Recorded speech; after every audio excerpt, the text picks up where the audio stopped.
लगातार खबरों में हमारे साथ ताउन किया है काबा फ्यूजन और इब्न सीना फाउंडेशन ने।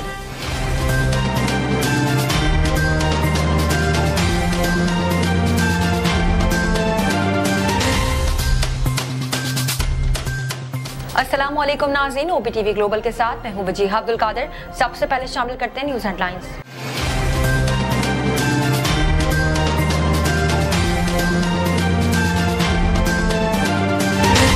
जामिया कराची में बुरखापोश खातून खुदकुश बमबार का चाइनीज की गाड़ी पर खुदकुश हमला, 2 खवातीन समेत 4 अफराद जावाहक हो गए। जामिया कराची में बाहर से आने वाली वैन में धमाका हुआ। धमाका Chinese institute of commerce department के करीब हुआ। लाहौर हाई कोर्ट ने 9 मुंतखब वज़ीर आला पंजाब हमजा शहबाज की हलबरादरी केस का मुख्तसर फैसला सुना दिया। Chief justice Lahore high court justice Amir Bhatti ने गुज़िश्ता रोज महफूज किया गया केस का मुख्तसर फैसला सुनाया। मुस्लिम लीग नून के रहनुमा अतातारा ने कहा कि गवर्नर आइन की तशरीह अपने ताइन कर रहे हैं, जिसको अदालत ने गलत करार दे दिया है। लाहौर में मीडिया से गुफ्तगू करते हुए अतातारा ने कहा कि गवर्नर कल या कल से पहले हलबरादरी की तकरीब कराएं। Chief election commissioner Sikandar Sultan Raja का कहना है कि इनका इरादा किसी किस्म का प्रेशर लेने को तैयार नहीं है। फॉरेन फंडिंग केस का फैसला मेरिट पर होगा। PTI फॉरेन फंडिंग केस की समाअत chief election commissioner Sikandar Sultan Raja की सरबराही में हुई। मरियम नवाज ने उम्रे की अदायगी के लिए पासपोर्ट हवालगी की दरख्वास्त वापस ले ली। मरियम नवाज की उम्र अदायगी के लिए पासपोर्ट हवालगी की दरख्वास्त पर समाअत लाहौर हाई कोर्ट के जस्टिस अली बाकर नजफी और जस्टिस सरदार अहमद नईम पर मुश्तमिल 2 रकनी बेंच ने की। कराची यूनिवर्सिटी में खुदकुश धमाका करने वाली खातून के खानदान ने इनके अपने खानदान से होने की तस्दीक कर दी है। वाजिद बलोच ने प्रोग्राम में गुफ्तगू करते हुए कहा कि जामिया कराची में खुदकुश हमला आवर खातून के खानदान को खातून की सरगर्मियों के बारे में पता ही नहीं था। चीन की वजारत खारजा ने कराची यूनिवर्सिटी में गुज़िश्ता रोज होने वाले खुदकुश धमाके की शदीद अल्फाज में मजम्मत की है। चीनी वजारत खारजा ने कराची धमाके में हलाक अफराद के लवाहिकीन से ताज़ियत और इज़हार हमदर्दी करते हुए कहा कि चीन इस बड़े दहशतगर्द हमले की शदीद मजम्मत और गम गुस्से का इजहार करता है। भारतीय रियासत अंधेरा प्रदेश के जिला तरपाती में एम्बुलेंस ड्राइवर्स की जानिब से 10,000 रुपए किराए के मुतालबे पर एक बाप बेटे की मैयत को बाइक पर ले जाने पर मजबूर हो गया। दर्दनाक वाकया भारत के एक सरकारी अस्पताल में पेश आया। कौमी इदारा शुमारियात का कहना है कि गुज़िश्ता साल की निस्बत रवा माली साल सीमेंट की बरामदात में कमी हुई। रवा माली साल सीमेंट की बरामदात का हजम 199.370 मिलियन डॉलर रहा। पाकिस्तान समेत दुनिया भर में आज मलेरिया से बचाव का आलमी दिन मनाया जा रहा है। इस दिन का मकसद लोगों में मलेरिया से बचाव और इसके मुतालिक पैदाशुदा खदशात और गलतफहमियों के मुतालिक आगाही फराहम करना है। बॉलीवुड में जहां हीरो हीरोइन की जोड़ी के खूब चर्चे रहते हैं, वहीं माजी में कई फिल्मों में साथ अदाकारी के जौहर दिखाने वाली जोड़ी गोविंदा और अमिताभ बच्चन के भी अनगिनत पुरसितार मौजूद है। इन दिनों भारतीय मीडिया पर दोनों के माजी का एक यादगार वाकया मौजूए बहस बना हुआ है, जिससे यकीनन बहुत से लोग नावाकिफ हैं। पैगाम रसानी के लिए इस्तेमाल होने वाली दुनिया की मकबूल एप्लीकेशन व्हाट्सएप ने सारिफीन को खबरदार कर दिया है। व्हाट्सएप ने सारिफीन को जालसाजों से होशियार रहने का मशवरा देते हुए कहा कि कुछ सारिफीन को व्हाट्सएप के जाली सपोर्ट अकाउंट से पैगामात मौसूल हुए हैं, जो कि सारिफ क्रेडिट कार्ड की तफसील और मोबाइल पर मौसूल होने वाले 6 हिस्सों के कोड का मुतालबा कर रहे हैं। कौमी टीम के साबिक कप्तान शाहिद आफरीदी ने कहा है कि पाकिस्तान क्रिकेट बोर्ड PCB को हुकूमत से अलग होना चाहिए। शाहिद आफरीदी ने अपने बयान में कहा कि बोर्ड के चेयरमैन और CEO का ताल्लुक हुकूमत से नहीं होना चाहिए। दुनिया भर में मुख्तलिफ कंपनियों के बॉसेस मुलाजमीन से ज्यादा काम लेने के लिए नए तरीके अपनाते रहते हैं और ऐसे ही एक तरीके को सोशल मीडिया पर सख्त तनकीद का निशाना बनाया गया। हेडलाइंस आपने मुलाहिजा की, अब चलते हैं तफसीलात की जानिब।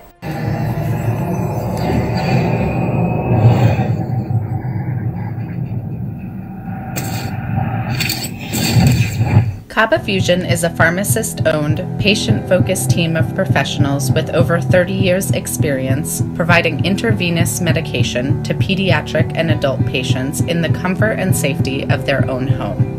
Founded by Dr. Sohail Masood, a pioneer in the home infusion industry and recipient of Ernst & Young's Entrepreneur of the Year award, Kaba Fusion has 28 state-of-the-art compounding pharmacies across the country with service capabilities nationwide. Specializing in IVIG, SCIG, and acute therapies, our highly skilled infusion nurses are present throughout your treatment and our clinicians are on call 24 hours a day. Please visit us at kabafusion.com for more information.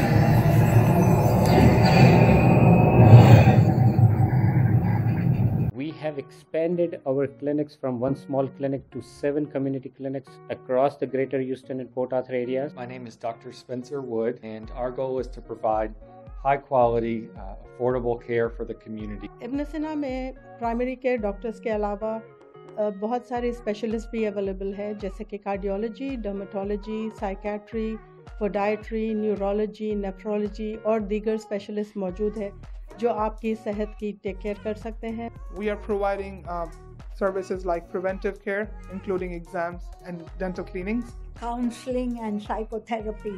If medicine taken properly can give a good life. इब्न सीना की services जो medical services से शुरू हुई थी वो expand हुई medical, dental, diagnostic, speciality care and mental health services. हमने specially mental health services since last 1 year से एक्सपेंड की है।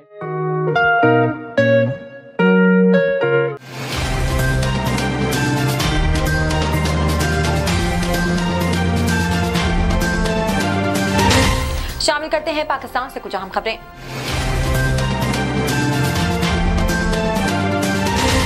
जामे कराची में बुर्कापोश खातून खुदकुश बमबार का चाइनीज की गाड़ी पर खुदकुश हमला, 2 खवातीन समेत 4 अफराद जाँ बहक हो गए।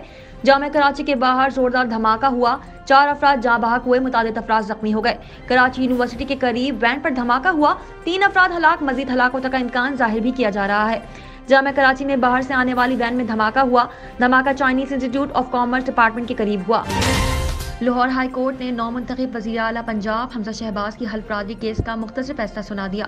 Chief justice Lahore high court justice Amir Bhatti ने गुज़िश्ता रोज महफूज किया गया केस का मुख्तसर फैसला सुनाया।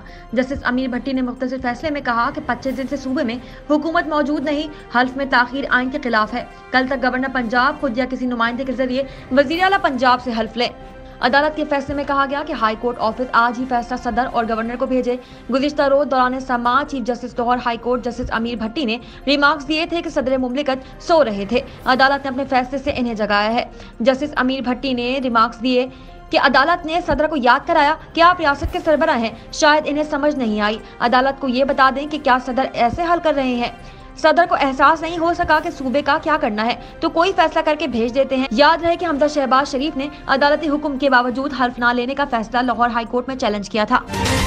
लाहौर में मीडिया से गुफ्तगू करते हुए अतातार ने कहा कि गवर्नर कल या कल से पहले हल्फ बर्दारी की तकलीफ कराएं। गवर्नर पर लाजिम है कि वो आइन की पासदारी करें।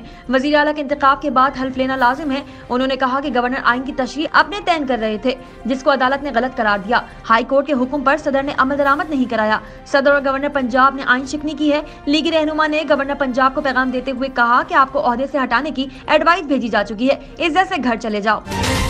तहरीक इंसाफ के वकील अनवर मंसूर खान ने कहा कि जब तक बाकी केस इस जगह नहीं आते पीटीआई गैर मुल्की फंडिंग केस नहीं चला सकता। वकील अहमद हसन ने कहा कि मेरी दरख्वास्त पर ये कहते हैं कि Akbar S Babar PTI case में मुदाखलत न करें, जबकि बाकी जमातों पर पीटीआई वकील कह रहे हैं कि मैं मुदाखलत करूं। यकसा मौका ये नहीं कि सब केस साथ चलें, इसका मतलब है कि सबको बराबरी के मौके मिलने चाहिए। उनकी बात से तो ये मतलब है कि कत्ल से सब मुकदमात इकट्ठे चलें। इस रवैये पर पीटीआई को भारी जुर्माना किया जाए। मेंबर इलेक्शन कमीशन ने कहा कि कमीशन को अपना मैंडेट मालूम है। अनवर मंसूर साहब, आप चाहते हैं सब जमातों के साथ पीटीआई का केस सुने, सब केसेस बराबरी के साथ ही सुने जाएंगे। चीफ इलेक्शन कमीशन ने कहा कि अनवर मंसूर साहब आपकी मर्जी की तारीख हमेशा दी थी, इस्लामाबाद हाई कोर्ट के ऑर्डर के पाबंद है। उन्होंने कमीशन को समाज से नहीं रोका। हमारे सामने 3 तरह के केसेस हैं। सिकंदर सुल्तान राजा ने कहा कि 101 सियासी जमातों के स्क्रूटनी की 17 के अकाउंट्स में तजाद थे। इस्लामाबाद हाई कोर्ट में इलेक्शन कमीशन अपना तफसीली मौकिफ देगा, जबकि इलेक्शन कमीशन अपनी समाअत जारी रखेगा। चीफ इलेक्शन कमीशन ने कहा कि पीटीआई का केस 8 साल पुराना है। आपकी क़यादत ने कहा कि केस जल्दी निपटाएं। हाई कोर्ट के ऑर्डर से पहले भी हम केस निपटाने की तरफ जा रहे हैं। कमीशन अपना प्रोसीजर खुद बनाता है। आप समझते हैं कि कमीशन तारीखें भी दूसरी अदालत से ले। मरियम नवाज ने उम्रे की अदायगी के लिए पासपोर्ट हवालगी की दरख्वास्त वापस ले ली। मरियम नवाज की उम्र अदायगी के लिए पासपोर्ट हवालगी की दरख्वास्त पर समाअत लाहौर हाई कोर्ट के जस्टिस अली बाकर नजफी और जस्टिस सरदार अहमद नईम पर मुश्तमिल 2 रकनी बेंच ने की। दौरान समाअत मरियम नवाज के वकील अमजद परवेज ने अपनी दरख्वास्त वापस ले ली। वकील अमजद परवेज एडवोकेट ने कहा कि मुझे मेरे मौकिल ने पासपोर्ट हवालगी की दरख्वास्त वापस लेने का कहा है। अदालत ने मरियम नवाज की जानिब से दायर अपील वापस लेने पर दरख्वास्त खारिज कर दी। याद है कि गुज़िश्ता रोज मरियम नवाज के उम्रे पर अदायगी के लिए जाने के लिए पासपोर्ट हवालगी की दरख्वास्त पर चौथा बेंच तश्कील दिया गया था। जामे कराची में खुदकुश धमाके की जिम्मेदारी दहशतगर्द अलीदगी पसंद तंजीम बलोच लिबरेशन आर्मी मजीद ब्रिगेडियर ने कबूल कर ली है। तशवीशनाक बात यह है कि पहली दफा इस दहशतगर्द जमात की तरफ से एक खातून को खुदकुश हमला आवर के तौर पर इस्तेमाल किया गया। जामा कराची में खुदकुश हमलावर खातून के खानदान को खातून की सरगर्मियों के बारे में पता नहीं था। खुदकुश हमलावर खातून के खानदान ने मजीद ब्रिगेडियर की तरफ से जारी तस्वीर को कंफर्म कर दिया है कि ये खातून हमारे खानदान से है। वाजिद बलोच का कहना है कि जामा कराची में खुदकुश हमलावर खातून के खानदान के मुताबिक हमलावर खातून 1.5 माह पहले अपनी बहन की शादी के लिए कैच आई थी। खातून खुदकुश हमलावर और मजीद तालीम के लिए 6 माह पहले अपने शौहर के साथ कराची शिफ्ट हुई थी। खातून एमफिल कर रही थी, जबकि इनके डॉक्टर शौहर कोई डिप्लोमा कर रहे थे। वाजिद बलोच ने मजीद बताया कि खातून के खानदान के दीगर अफराद सरकारी ओहदों पर फाइज हैं। खातून के वालिद कुछ अरसे पहले तक बलूचिस्तान यूनिवर्सिटी के तरबत के रजिस्ट्रार थे। इनके एक भाई तहसीलदार जबकि एक भाई डिप्टी मैनेजर हैं। नजर डालते हैं आलमी मंजरनामे पर।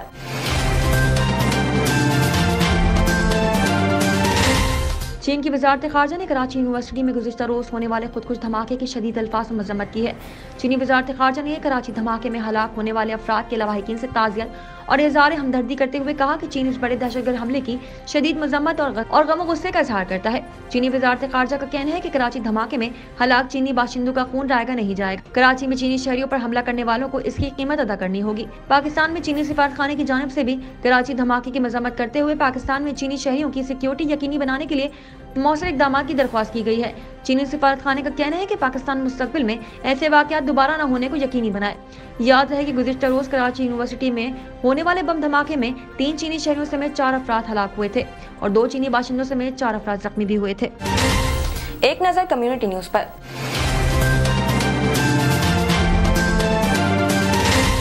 दर्दनाक वाक़या भारत के एक सरकारी अस्पताल में पेश आया, जहां अस्पताल के बाहर खड़े बाप को 10 साला बेटी की मैयत स्ट्रेचर से उठाते और बाइक पर ले जाते हुए देखा गया, जिसकी वीडियो भी सोशल मीडिया पर वायरल हो गई है। भारतीय मीडिया रिपोर्ट्स के मुताबिक डिवीजन ऑफिसर का बताना है कि 10 साला बच्चे को शदीद गुर्दे और जिगर की खराबी के बायस अस्पताल लाया गया था और वो पीर की शब इंतकाल कर गया। रिपोर्ट में बताया गया कि अस्पताल में मौजूद एम्बुलेंस ने वालिद से बच्चे की मैयत गांव मुंतकिल करने के लिए 10,000 का किराया तलब किया, जिसके बाद बच्चे के वालिद ने प्राइवेट एम्बुलेंस को बच्चे की मैयत अपने आबाई गांव मुंतकिल करने के लिए बुलाया। ताहम अस्पताल में मौजूद एम्बुलेंस अंजुमन ने वालिद को ऐसा करने की इजाजत नहीं दी। मीडिया रिपोर्ट्स के मुताबिक अस्पताल और अंजुमन इंतजामिया के खिलाफ कार्रवाई का आगाज कर दिया गया है। नजर डालते हैं तिजारती दुनिया की एक झलक पर।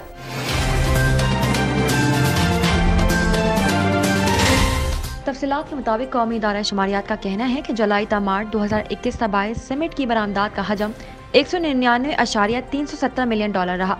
गुज़िश्ता साल इसी मुद्दत में सीमेंट बरामदात 210.04 मिलियन डॉलर थी। इस अरसे के दौरान सीमेंट की बरामदात में 5.8% कमी हुई। मिकदार के लिहाज से सीमेंट की बरामदात में 16.31% कमी हुई। इदारा शुमारियात का कहना है कि जुलाई ता मार्च 52,77,877 मैट्रिक टन सीमेंट की बरामदात हुई। गुज़िश्ता माली साल 62,47,086 मैट्रिक टन सीमेंट की बरामदात हुई थी। शामिल करते हैं सेहत से मुताल्लिक़ कुछ अहम खबरें।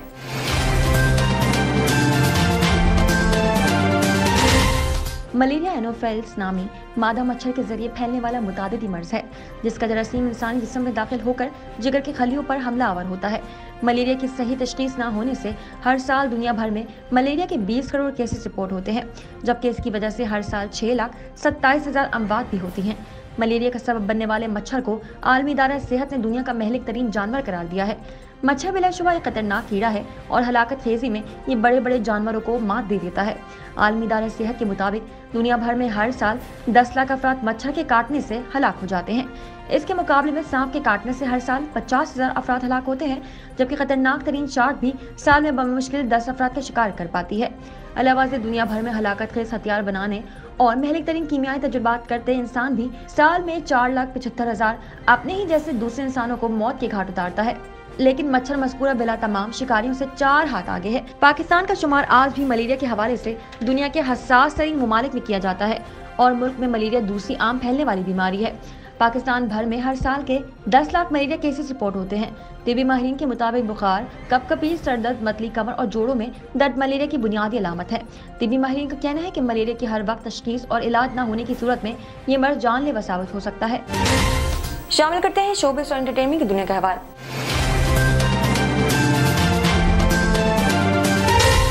इन दिनों भारतीय मीडिया पर दोनों की माजी का एक यादगार किस्सा मौजूए बहस है, जिसे यकीनन बहुत से लोग नावाकिफ होंगे। अक्टूबर 1998 में रिलीज होने वाली सुपरहिट फिल्म बड़े मियां छोटे मियां से मुतालिक गोविंदा ने अपने एक इंटरव्यू में इंकशाफ किया कि एक मखसूस गाने की अक्सबंदी से कबल अमिताभ बच्चन मेरे पास आए और धमकी दी कि अगर ये फिल्म बॉक्स ऑफिस पर नहीं चली तो वो इन्हें थप्पड़ मारेंगे। अदाकार ने मजीद बताया कि मैं अमिताभ बच्चन की इस धमकी से हकीकतन डर गया था और मैंने इसी वजह से शूटिंग मंसूख कर दी थी। भारतीय वेबसाइट के मुताबिक दरअसल गोविंदा फिल्म में इस नौयत के किसी गाने के हक में नहीं थे। गोविंदा के मुताबिक इस तरह का सीन लोगों को पसंद नहीं आएगा, जिसकी वजह से शूटिंग में भी ताखीर हुई।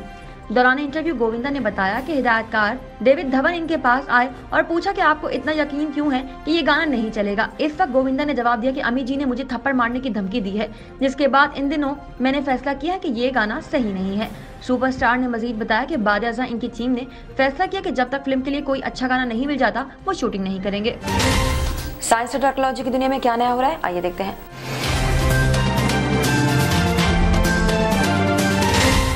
व्हाट्सएप के सारिफीन को जालसाजों से होशियार रहने का मशवरा देते हुए कहा कि कुछ सारिफीन को व्हाट्सएप के जाली सपोर्ट अकाउंट से पैगामात मौसूल हुए, जो कि सारिफ क्रेडिट कार्ड की तफसील और मोबाइल पर मौसूल होने वाला चंद हिस्सों के कोड का मुतालबा कर रहे थे।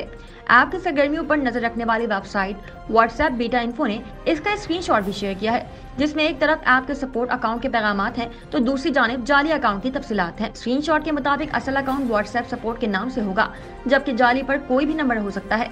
कंपनी का कहना है कि अगर आपको अपने अकाउंट पर इस किस्म का कोई भी मशकूक पैगाम मौसूल हो तो फौरन इस अकाउंट को ब्लॉक करके रिपोर्ट करें ताकि व्हाट्सएप इसके खिलाफ कार्रवाई करे। कंपनी का कहना है कि जरूरी नहीं कि यह अकाउंट्स आपको सिर्फ व्हाट्सएप सपोर्ट के नाम से पैगाम भेजें या आपके किसी जानने वाले के नाम से मंसूब भी मैसेज कर सकते हैं, लिहाजा एहतियात बरतें। शामिल करते हैं खेलों के मैदान से कुछ अहम खबरें।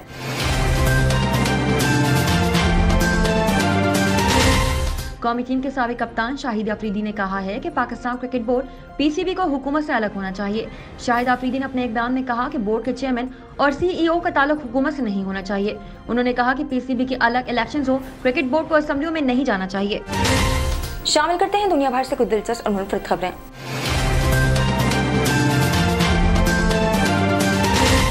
बैनुल-अक़वामी मीडिया रिपोर्ट्स के मुताबिक चीन के शहर वुहान में एक छोटी कंपनी के बॉस ने हाल ही में अपने मुलाजमीन को हुक्म दिया कि वो काम खत्म करके घर जाने से कबल इन्हें अपने मोबाइल फोन की बैटरी के स्क्रीनशॉट भेजें।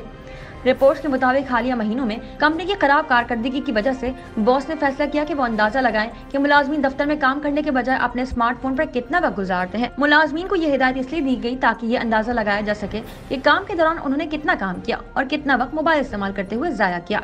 कंपनी के एक मुलाजिम ने बॉस की जानिब से कारकर्दगी बढ़ाने के इस मुतनाज़ा तरीके को बेनकाब करने के लिए सोशल मीडिया का सहारा लिया और बताया कि इससे और दीगर मुलाजमीन को रोजाना अपना काम खत्म करते ही मोबाइल की बैटरी का स्क्रीनशॉट बॉस को भेजना पड़ता है। दूसरी जानिब सोशल मीडिया पर सारिफीन की जानिब से मज़कूरा कंपनी के बॉस को शदीद तनकीद का निशाना बनाया जा रहा है और इस इक़दाम को प्राइवेसी के खिलाफ करार दिया जा रहा है। सोशल मीडिया पर तनकीद किए जाने के बाद कंपनी के सदर ने कहा कि इस तरीके का मकसद अपने मुलाजमीन की प्राइवेसी की खिलाफ वर्जी करना नहीं था, बल्कि इस बात को यकीनी बनाना था कि कंपनी की पैदावारी सलाहियत को बढ़ाई जा सके। अब तक के लिए इतना ही। मजीद खबरों और अपडेट्स के लिए देखते रहिए OPTV ग्लोबल। मजीद तफसीलात के लिए विजिट कीजिए हमारी वेबसाइट www.optvglobal.com। साथ ही साथ हमारे YouTube के चैनल को सब्सक्राइब करना हरगिज ना भूलिएगा। Equal justice under law. We haven't yet lived up to that promise, marginalized communities across our nation. I'm Faisal Gill. I saw how the color of your skin, so I went to law school because I wanted to fight to make the law work for all, because I wanted to give back, because black lives matter, because we need to incarcerate less and educate more. Deserves justice.